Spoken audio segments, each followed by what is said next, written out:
Hello, welcome to Comic Books Investment Chat. Yes, no longer Sunday.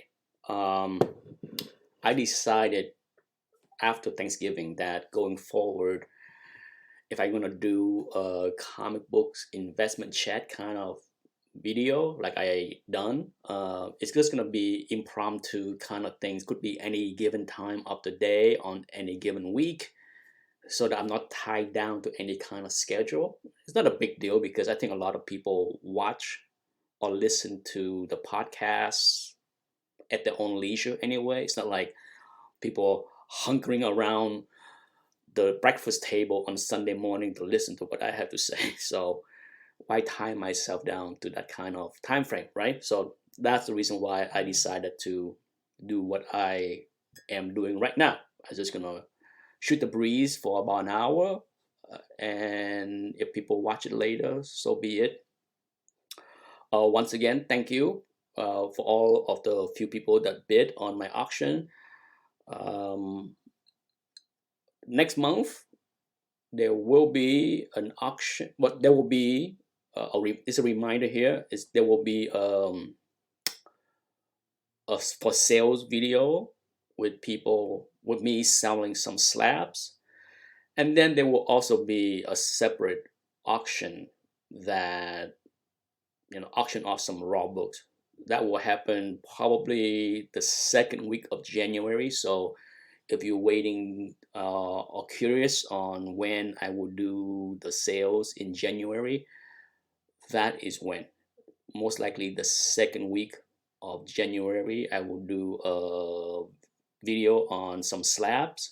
I already preview many of the slabs already, but there will be more. There will be maybe at least one, if not two, additional slabs that I will add to that. January is here. I do, you know, I will probably do a lot of selling the first 3 months of the year. Okay, so we will see.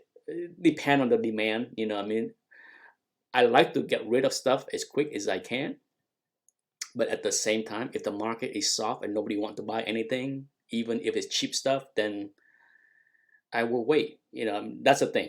One big difference going right now compared to last year is that the way the market is right now, just like last year.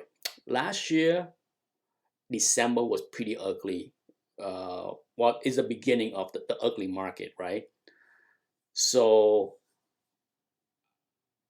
I didn't consign anything to Comic Link right away. I wait until what's going on with the market, and by the end of January, early February, I felt that the market will be okay.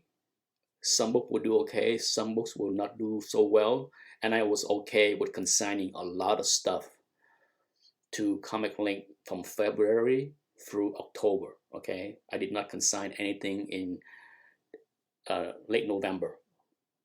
So this year, I probably will do the same thing. I will watch the market closely to see what I will consign to Comic Link. There's no rush. What I mean? I like to sell. I like to leave the hobby in the next 7 years, as I mentioned many times. But at the same time, if the market's weak and I don't need the money, there's no rush to dump anything. It's not going to help the market. It's not going to help me. Okay, so I can be patient if needed. I load a video this morning that talk about um, the demand, and I actually made a few more videos that I will plan to load in the next few weeks that dive deeper into the demands, um, because I think that's the more important part of the equation when it comes down to supplies and demand. Some people, if people want to debate about the demand and how many copies there is, I don't care. Okay, let me make it very clear. Hello, James. Let me make it very clear. Hello, Slim. I saw you load a video on food. I need to check that out, but I did see that popped up on my channel recommended thing that you load something on Noodles, I think. So make no mistake, I will be watching that sometime later today after my lunch. Um, I made a video talking about, supplies and demand, and one other thing that I want to reiterate for those that have watched that video is, yes, supply and demand go hands in hand, but one of the things that is very hard to quantify, even though I did say in the video that the supplies are static, is that we kind of know how many copy exists on many things, and I'm sure some people would want to debate, how do you know? Well, there is no way to tie down exactly on anything. It's not an exact science. Okay, this is not something that we care or have information at our fingertips on. Oh, we know exactly 25,000 copies of HOOK 181 is available, circulating. We don't know that. Okay, we don't. Let me make it very clear for those that have hard of hearing or comprehension. I'm not saying I know that. What I do know, and what you can agree without disputing me, is what? There's plenty of copies of HOOK 181 for sales right now, last year, 2 years ago, 4 years ago, 5 years ago, 10 years ago. Always. Okay, so let's make it very clear. I don't care if there's 50,000 copies of HOOK 181. I don't care if there's, I don't need to know. The question is there supplies? Is there available supply out there, available, readily available for anyone to buy a copy on any given grade? I think most of us with sound mind will say, yeah, if you want a 9.8 copy, I'm sure you can go and find a copy. A 9.4, yeah. A 5.0, yeah. It's there. It's not a rare book. The question is the demand side. The demand is what dictate the ultimate price of many of these things. Okay, it's not about the supplies. In that video, I also ended with the example of what? A Captain America 1, a rare book. Okay, and if anything that dispute and debunk, anyone that want to debate, oh, supplies, we don't know how many books, guess what? Can we agree that Captain America 1 is very rare? Did that stop the book from being 25% less? No. So enough with the supply stuff.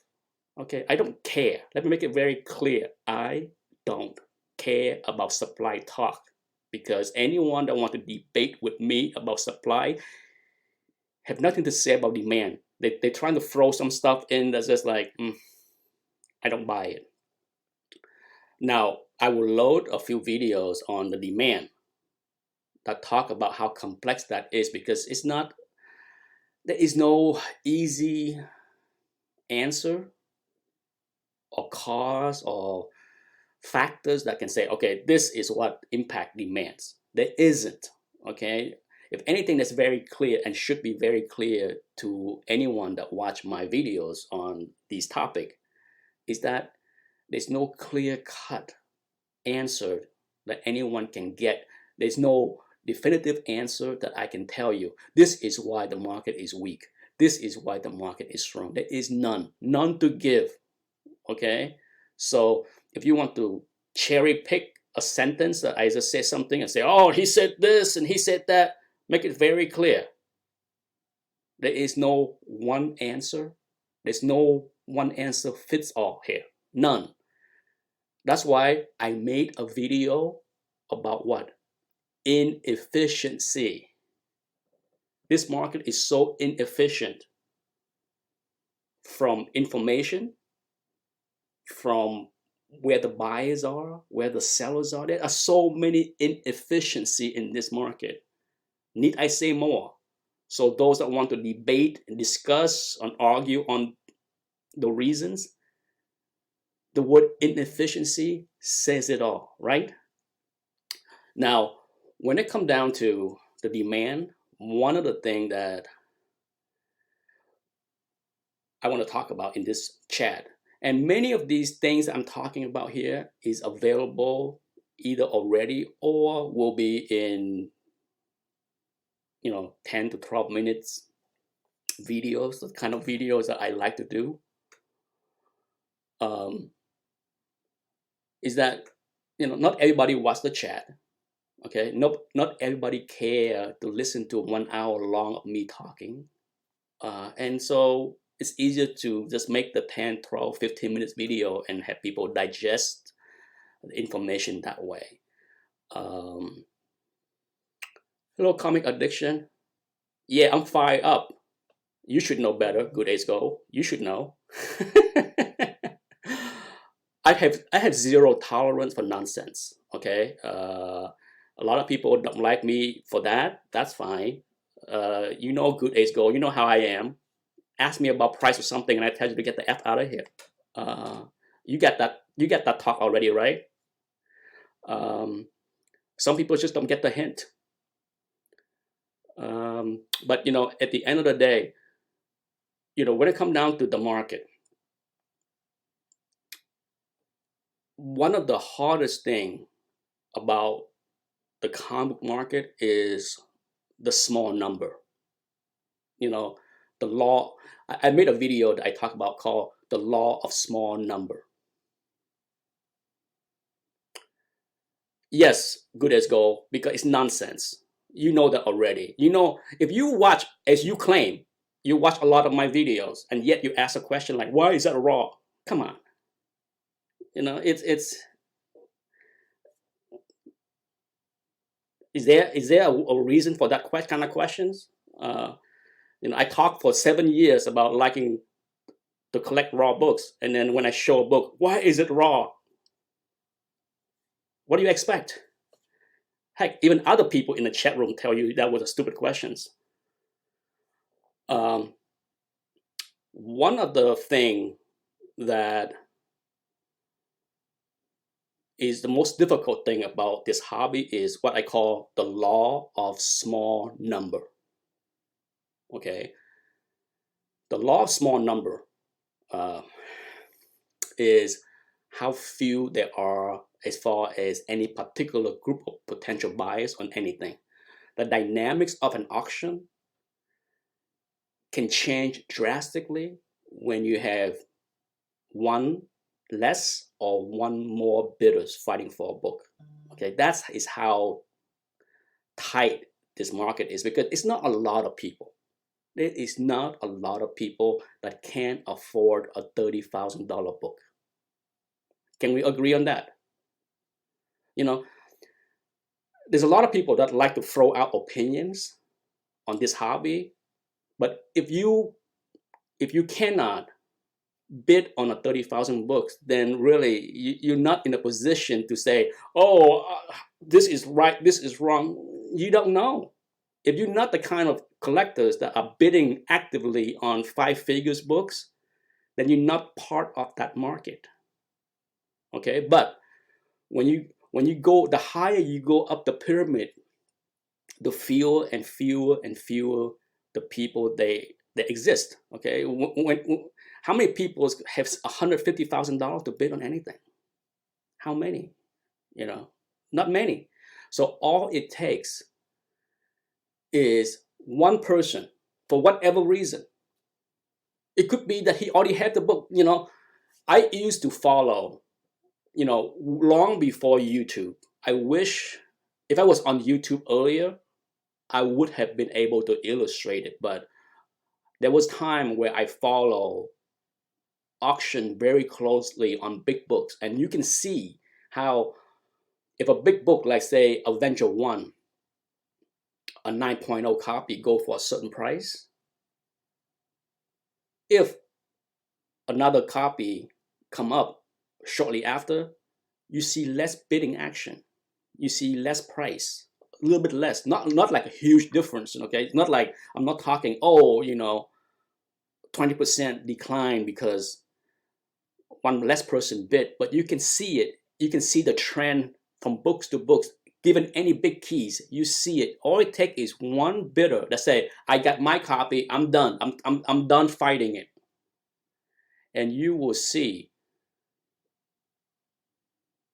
an impact on the price. And that's the law of small number. Okay, that's is one of the big contributors to the price swing of any direction in this hobby on big books. I'm not talking small stuff. I'm talking big books. Okay, because there are so few people playing in that game.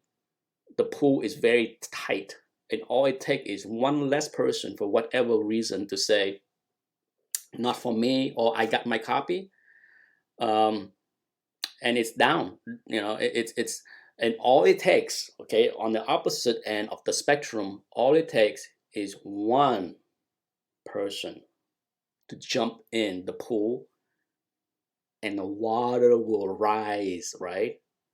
Yeah, you get the metaphor, right? So that's the law of small number, okay? And I actually made a video about this 2 weeks ago, about the same time I shot the video that I load this morning. I sat down and I shot like 3 different videos, about 10 to 14 minutes each or something like that. And I'm just like, I'm just gonna load one by one. And as I mentioned, not everybody watch the chat, so I can uh, I can duplicate, regurgitate the same thing that I already said in that video that other people will watch later.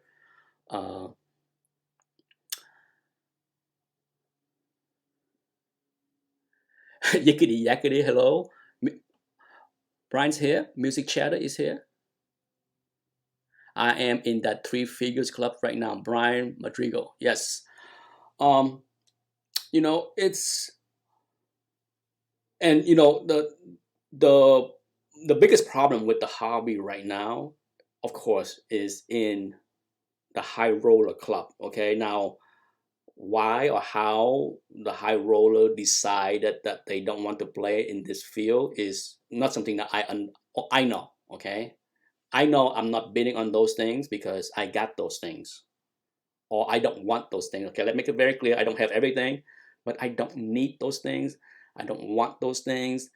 I talk openly about me wanting to slim down my collection and leave the hobby in the next 7 years. So it's not, so I am one of the participants that say no more. It's not as if I'm bidding on any of those things in the first place. Okay, let me make it very clear. If you watch my channel, you don't see me showing off a lot of 5-figure books that I won in any auctions in the last many years. Many years. It had been many years since I spent 5 figures on anything in this hobby. So I just don't, I just don't see how, other, I don't have privilege of knowing what other high roller plan to participate in the market. I don't know what they think. I can only guess, all right, because the market is down. You can only guess that they don't want to buy, or less, a few of them don't want to buy. Less people want to buy, and that's what is the downdraft is happening. Okay, so what will it take to change the mind of these individuals? I don't know. Okay, for those that are in this market and have been waiting for the books to come down, they can answer you. Okay, they can tell you, I'm waiting for this to, I have been waiting all last year, all this year, for it to crash so that I can buy for cheap. You have heard this kind of comments everywhere. I have heard this every time I make a video. I get at least one of those comments where I say, I've been waiting for a 25% crash. Ask those guys, what point are they jumping in the pool. Then you can figure out when the market may turn. Okay, so I don't know. I don't have the answer because I'm not in the market buying in the last couple of years. Certainly, I'm not in the market to buy in the next few years. So I'm the last person that can tell you it will turn now. I don't know. I'm not in the market for those things.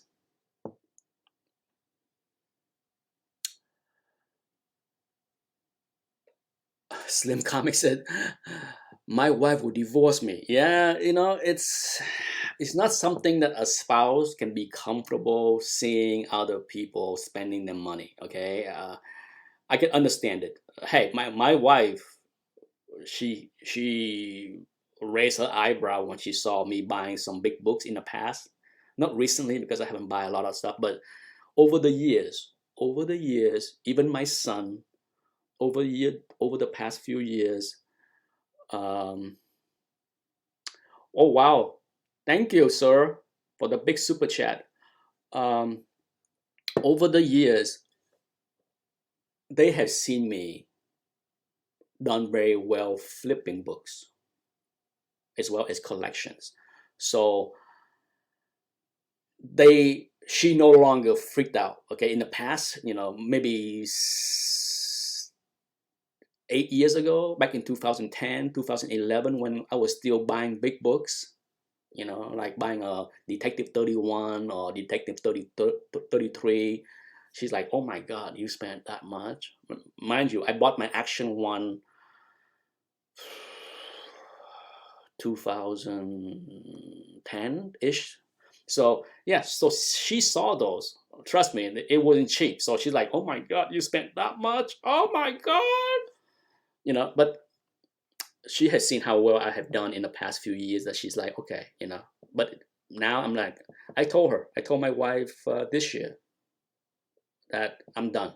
My days of buying a lot of books to sell is over because it's a lot of work. It's fun, but it's also work, and I prefer to do less work going forward. Nishant, thank you. I appreciate that you appreciate the videos. Hello, Roberto Rotondo. That clone asks, what's your thoughts on the mid-grade key market?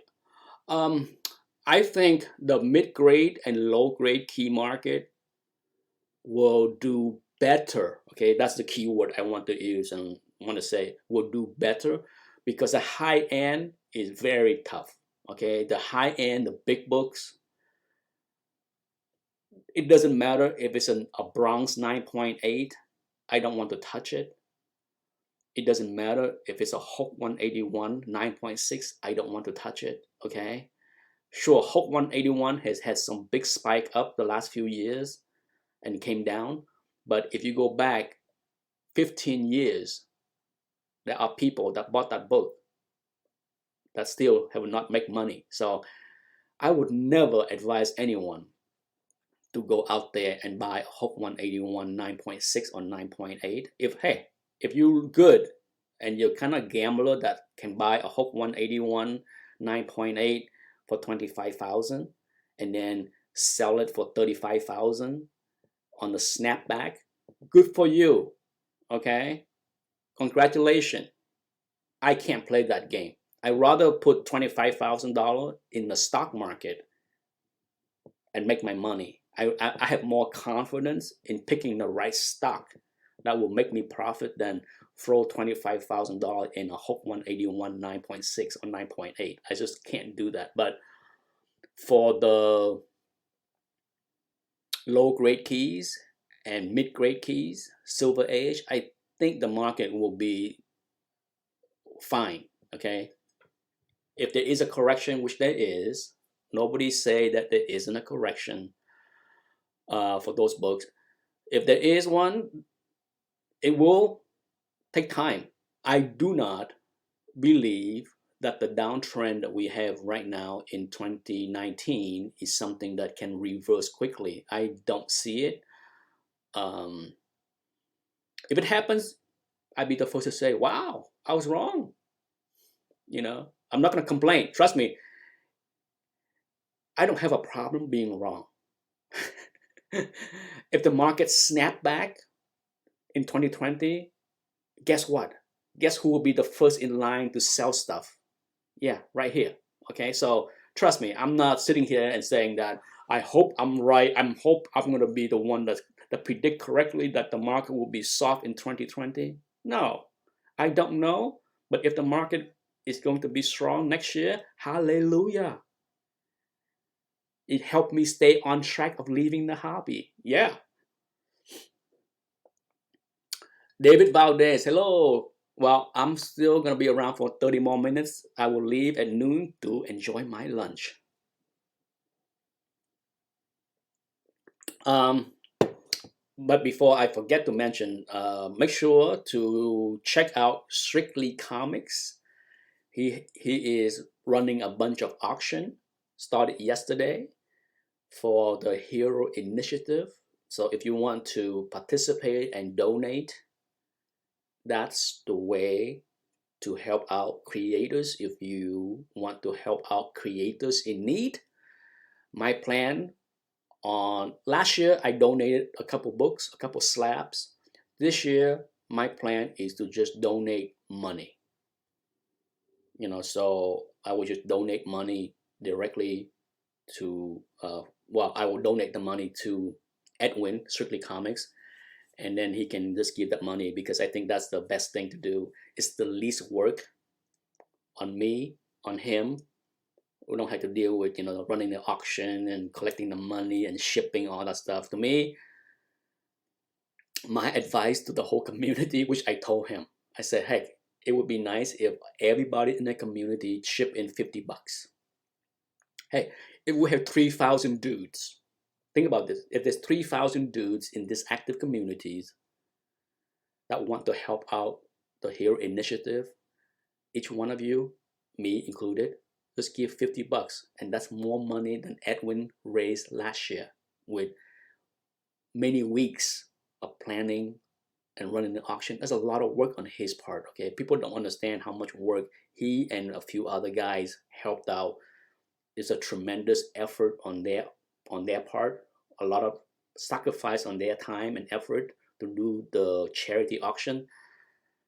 I mean, it was up to me. I would rally the community, say everybody chip in $50, and bang, raising 10,000 is not a big deal, and it's the least amount of work. No auction need to be run, but kudos for him to do this. Bye, Slim. Let's say, what else do I need to talk about? As far as the market, I don't know. There's a couple questions in the chat room about how do I see the market in the next few years. I really don't know, in all honesty.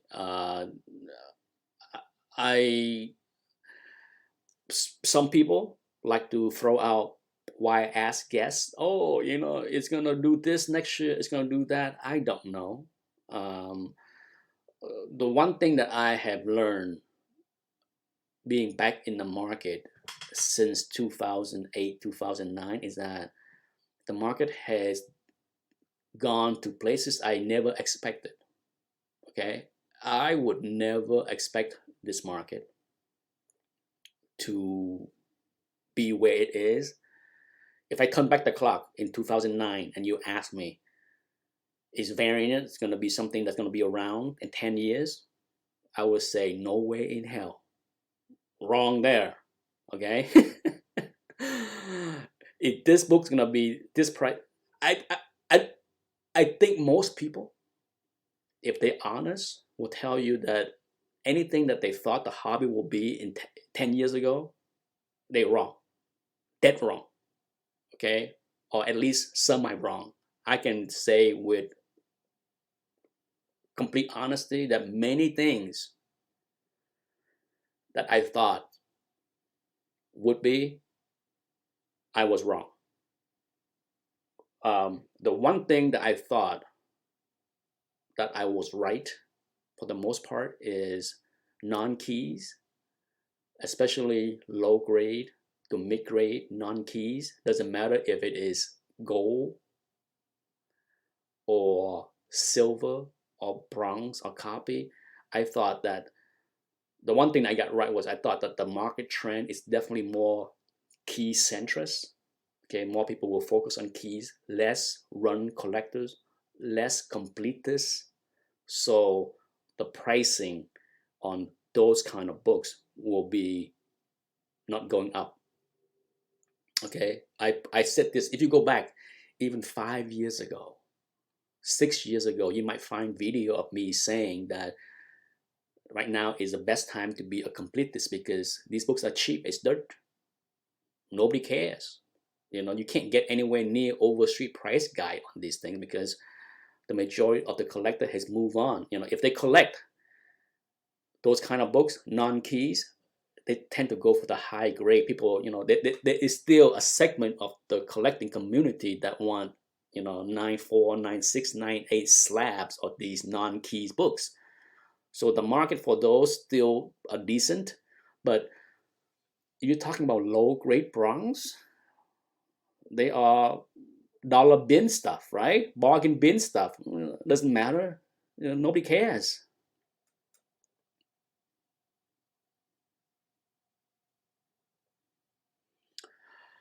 Woody Warrens is here. There is a segment of the market that just collect stuff and they don't really worry about the financial aspect of the market, and that's not a bad thing to do. But at the same time, if Woody is honest, he would say that he probably doesn't go out there and buy a $10,000 book, right? Because it's hard to disconnect those that say, I don't care about the value, but I want to. If you spent $10,000, if you spent 5 figures on a book, I don't buy one bit that you don't care about the values. Okay, I don't care. I don't believe it. Call me a liar, call me many things, but I don't care. I don't believe it because $10,000, unless you're a millionaire, unless you are some Elon Musk have money that can throw away, or Todd McFarlane kind of money, you buy some key stuff to enjoy, you don't care. But for a lot of people, $10,000 is a lot of money. So for those that participate in that, I don't buy the mantra, I buy what I love, I don't care what the market do. Oh yeah, you do care. You do care. So I'm gonna let the phone ring because I'm pretty sure it's telemarketer. Nobody call me during the day anymore, especially now that I'm mostly retired. And usually I give my numbers out to the few clients left. I give my cell phone so that the only person that call me on a landline are marketer. Hello, Comic Mac Musing. Yes, Woody Warren, he said it. He spent 4 figures on a few books, but it's true. He's not a 5 figures buyer. It's not, to me, I'm not here to tell people how to collect. Okay? There are those people that it floors me how fragmented this community is, because you have a lot of younger collectors that can spend $100, $200 a month on pull list, right? I'm sure many people here can tell you that those kind of collectors exist. Okay, so if you do the math, if you spend $100 to $200 a month on new books pull list, well, you can easily spend $1,500 to over $2,000 a year on new books, right? Easily. That's an expensive hobby. Okay, that's a lot of money. And there are people in this community that I have exchanged emails and comments with that have done this for a few years. So let's say you've been doing this for 3 or 4 years. That means that you have spent $8,000 plus on new comic books. Okay, but what is hard for me to digest is when those individuals say, I will never pay $50 for a comic book. That's crazy. You know, equally on the opposite extreme would be some older collectors say it is insane to spend $8,000 on new books. You see the widespread of opinions in this hobby. That's why there is no one opinion fits all. There is none.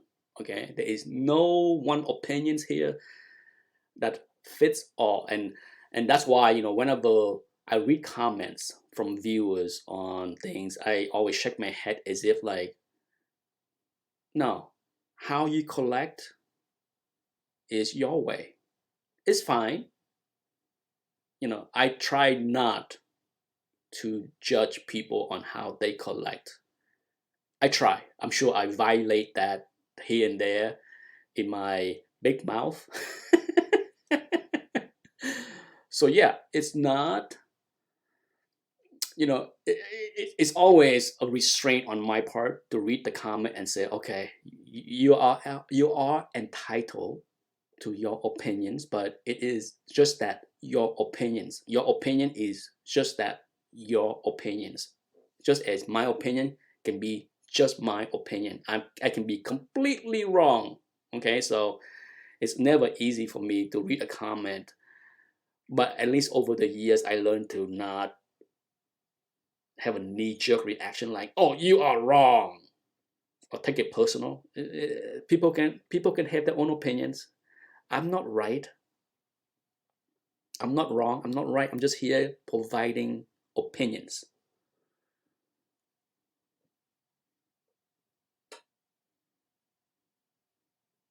Comics addiction used to spend $350 a month on new book. Holy mackerel. See? There you go.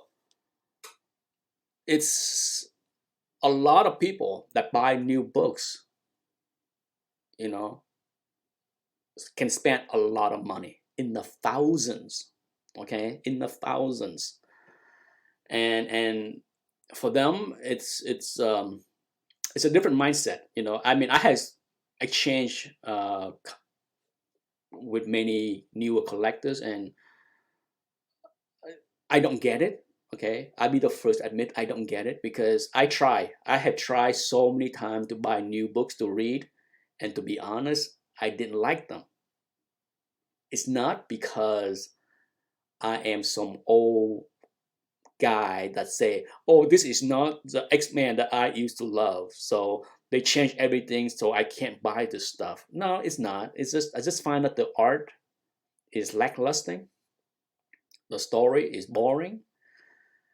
It's a lot of stuff that I just like, it's just not all that exciting for me to buy. So I just don't want to buy for the sake of buying, you know. And this go with independent titles as well. I have bought Six Gun, Ghost. I have dabbled in many modern books, and each time I dabble in them, I'm like, I don't get the hoopla. Now there is one new modern books that I will definitely buy a trade to read next year, is the X-Men stuff. The Power of 10, the Power of X, whatever they want to call it. I'm mildly interested in that, just because of the art, to be honest. I look at the art in those books and I thought they look quite nice. Quite the kind of art that I like. And I want to see the fresh take on the X-Men. So if there is one trade that I would be waiting for, would be that. I'm not buying the floppies. It ain't gonna happen. I'm not gonna go buy the floppies. People can speculate on the fifth print run of the whatever. I don't care.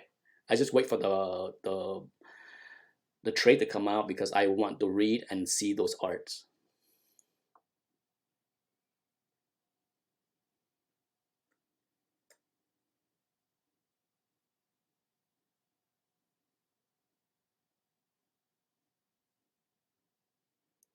Let's see. Hello, J Hood Creative.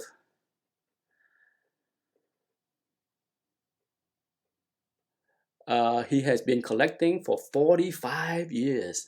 Congratulations.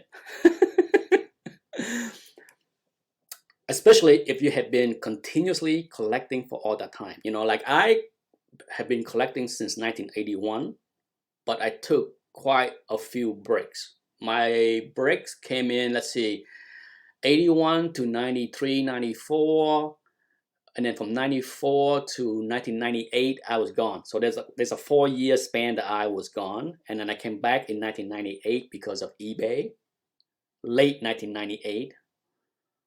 And then I was gone in 2003. Summer of 2003 I was gone once again, and then I came back 5 years later in 2008. So that was, even though from 1981 to 2019 you're talking 38-year span, there is a 9 years gap of me taking time off, and it was well worth it.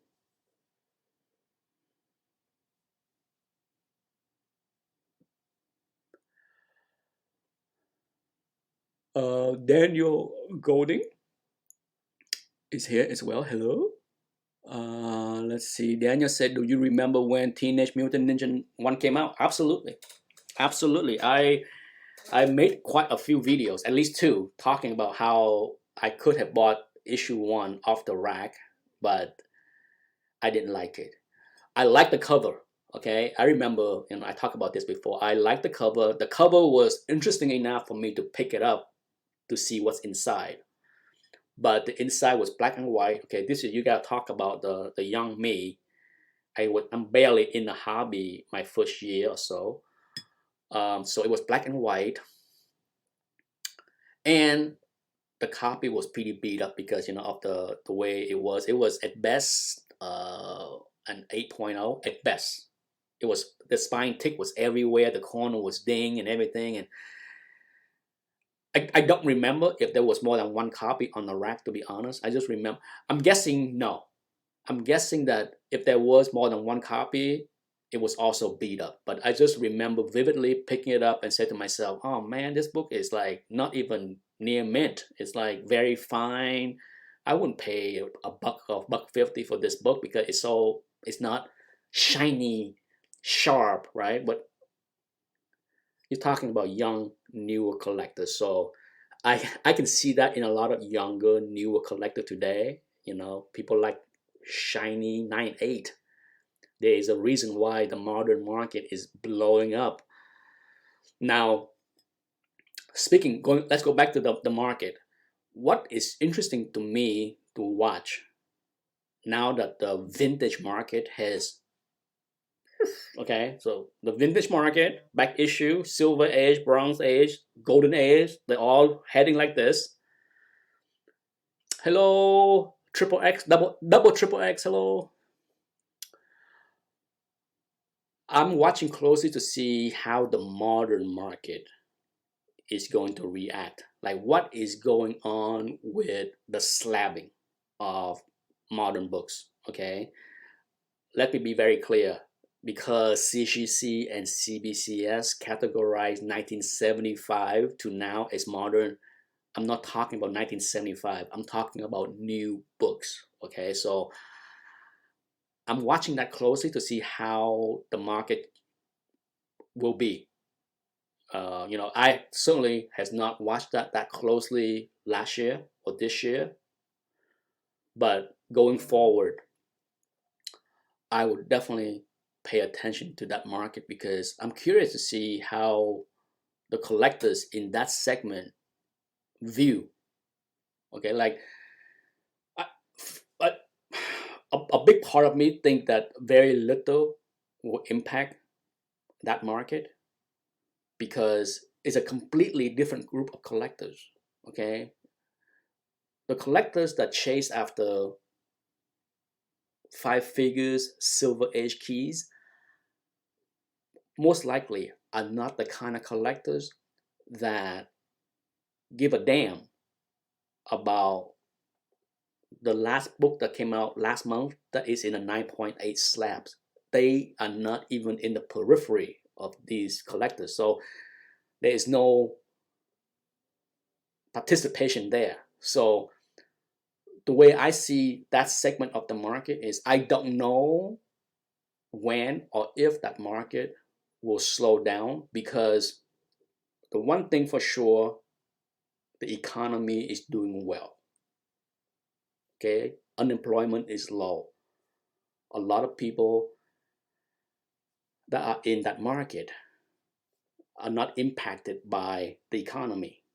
Okay, so unless there is an impact on the economy, as in like a recession, job loss, wage loss, I don't see a slowdown in the modern slabbing market.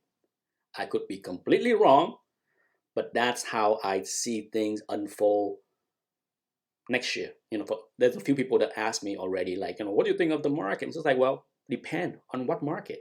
If you're talking about the 9, 8 modern books, I don't think there is gonna be a slowdown. But because I'm not watching that market very closely, I don't really know the price. But going forward, 2020, that's part of my goal, is to follow that market closely, because I want to see if there's any kind of impact in pricing. Because as I already said, I don't think there will be much, because what's impact the market on the high end has little cross connect with the high end, the high grade modern books. That's what I'm saying.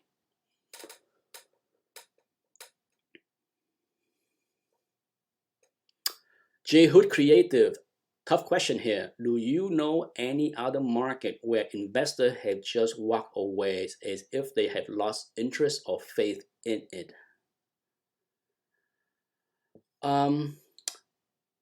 I think for the most part, I think people can agree that, baseball card or football card or many of those card is, I don't think there is a market that I can tell outside of Beanie Babies, right? I think many of us can agree that Beanie Babies are one of the example where people just completely forgotten. Okay, how about Cabbage Patch? Remember? I remember the '80s where Cabbage Patch dolls was like the hot, like the must-have gift for Christmas, and people was going crazy searching out for those things, and they, so there are things. But when you're talking about collectible market that have been around for a long time, I don't know many that completely go away. Okay, when you're talking about collectible things that came and went quickly and completely disappear, there are many examples, like Beanie Babies, Cabbage Patch Kids. There's a lot of things, but those burn hot and then burnt out quickly. Okay, they didn't exist for 10 years. Okay, Beanie Babies was not hot or collectible for 10 plus years. It's not. But when you're talking about out of collectible market, like stamps, currencies, uh, that include coins, okay, baseball card, comic books. Certainly, if you talk to people in many of those fields, like stamps, it's definitely weak. Okay, there are still things that are highly sought after because they are very rare and special. Same thing with baseball cards. There will always be cards that are highly sought after because they are special. Even basketball, Michael Jordan, hockey, Wayne Gretzky. Okay, there are always going to be something that is collectible, that's desirable, always. But in general, the trend is down for many of those things, right? I don't follow the baseball cards or hockey card hobby that closely. I know there's a resurgence of that in the hobby lately, right? With many channels, ripping packs and all that stuff. But just because people are buying on YouTube, does that mean that the hobby has returned to its full fledged compared to its heights? I don't think so. I could be wrong.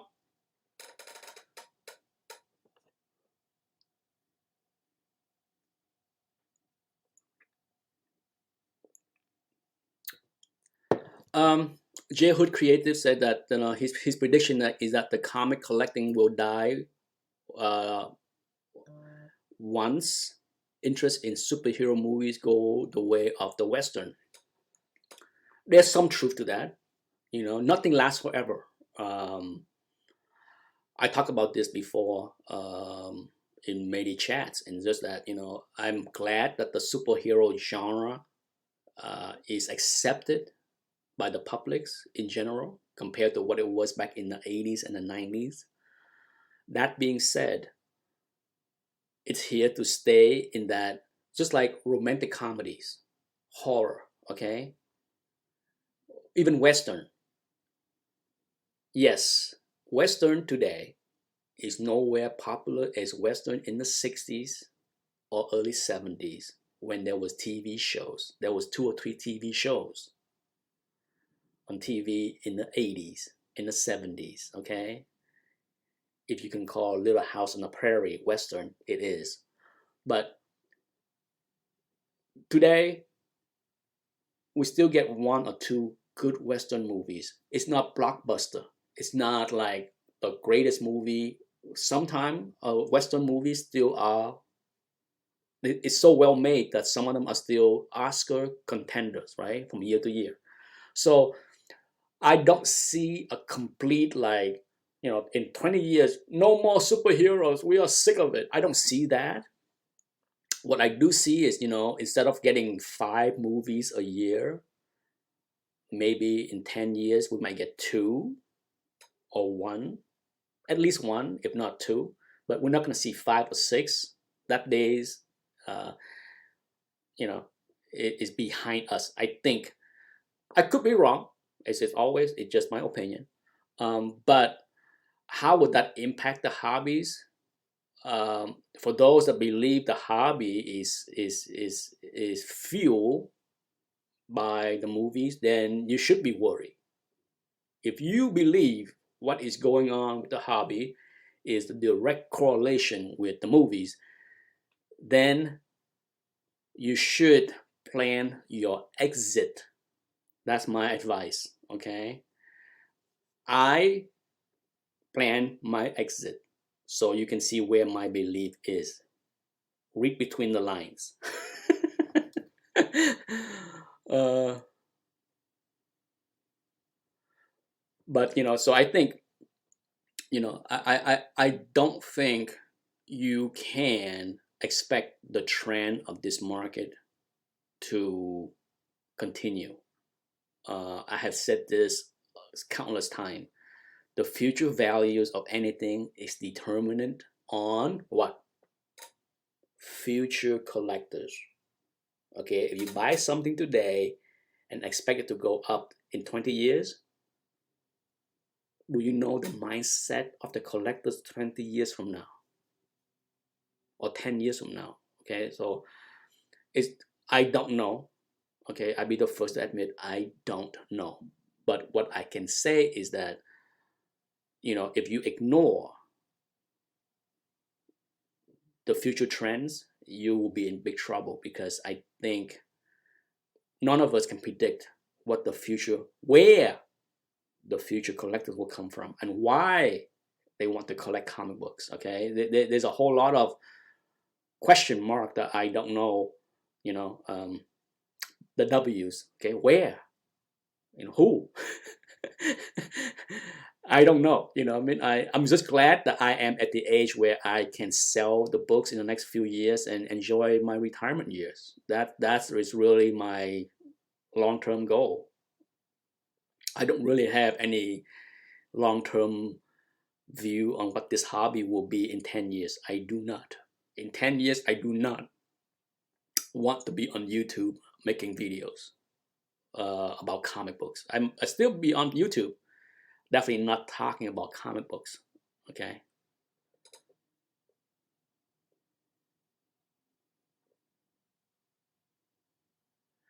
J Hood Creative, good luck, my friend. Hang in there. Hang in there until you get that retirement goal. Okay, hang in there. Indeed, J Hood Creative, that A lot of people predicted, a lot of people have predicted that nostalgia will be the key driver for this new younger crop of fandom. Those that, like my son's age, 12, 13, 14, those that are enjoying the superhero movies, they will have that nostalgia feeling in 20 years and be the collectors. We will see. Okay, I don't know. Okay, I'm not here to say that theory is nonsense. I'm not here to say that. Certainly, you have heard of people talk about how they got into this hobby because they fell in love with the X-Men cartoon back in the 90s, right? There's a lot of people that discover comic books through that medium, the X-Men cartoon. Okay, so I'm not gonna poo-poo the next generation that say I got into this hobby because back when I was a teenager I saw the Avengers movie. Okay, so I don't know. Okay, it's possible. It's all in the realm of possibility. Okay, so for this hobby to continue 20, 30, 40, 50 years down the road, it need fresh blood in here. Absolutely, it need fresh blood. Anyone that think that this hobby can run based on old man buying stuff are dead wrong. Okay, there's time where I can say that I'm 100% confident in my belief. That's my strong belief that I believe is right. This hobby cannot survive on old man keep buying stuff because we all will be dead eventually. So it need fresh blood, young fresh blood. Anyhow, it's 11:57. A few more minutes to go. I'm glad people was here to join me. So going forward in 2020, I will hold comic book investment chat not on Sunday. That's why I took the word Sunday out, because I don't want to tie myself to any kind of schedule. I will hold the chat once in a while whenever I feel a need or desire to do so. So it's just going to be comic book investment chat, maybe once a month here and there. There's no set time.